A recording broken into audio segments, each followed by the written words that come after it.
Bonjour Valérie. Bonjour Audrey, bonjour les gens et bienvenue dans ton com. Alors on va commencer tout de suite avec l'info de la semaine. L'ouverture du Burger King. Non Valérie, non. Avec la mort de Johnny Hallyday. Bon d'accord. Alors sur notre page Facebook, les hommages se sont multipliés. Comme Agnès qui nous dit « Tu es parti, je suis sûre que pour ce faire, tu as enfourché une Harley.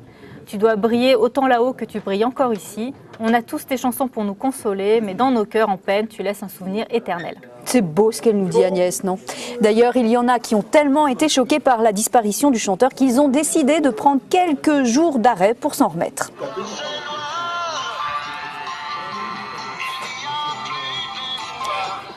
Merci beaucoup Romain. Merci Romain.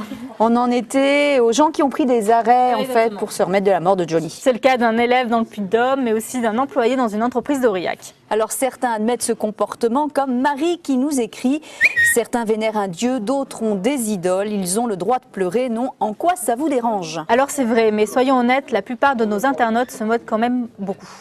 Il y a Delphine et son « Non mais on touche le fond » là, très bon sujet pour confession intime ou vie ma vie. Et puis il y a Gabriel qui enchérit. Laura, les news en Auvergne, c'est comme le Gorafi, sauf que c'est vrai. Lolilol. On déplore une autre disparition cette semaine, elle vous a fait moins réagir, mais quand même. Oui Valérie, l'académicien Jean d'Ormesson est décédé d'une crise cardiaque, mardi à l'âge de 92 ans. Et là, vous avez été tous unanimes pour lui rendre hommage. Françoise nous dit « Un grand monsieur que j'aimais beaucoup, pétillant d'intelligence, d'humanité, au regard malicieux. » Et Christelle, une intelligence vive, une modernité dans le propos, un maître de la langue française. Et Maya, au revoir Jean, tu vas nous manquer. Cœur avec les doigts.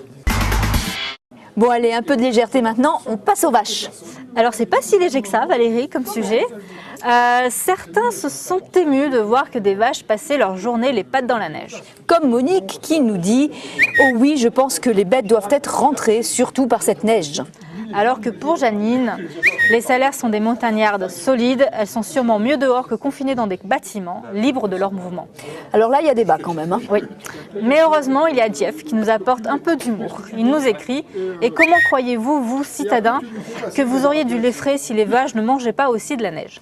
Je crois que tous n'ont pas compris la petite blagounette, mais André oui, puisqu'elle surenchérit avec un « peut-être qu'en les mettant dans une vigne, le lait se transformerait en pinard ». Et pour terminer, on fait une petite dédicace à Marthe qui nous aide beaucoup dans notre travail en nous écrivant les délices des réseaux sociaux, trop de commentaires pour pouvoir tous les lire.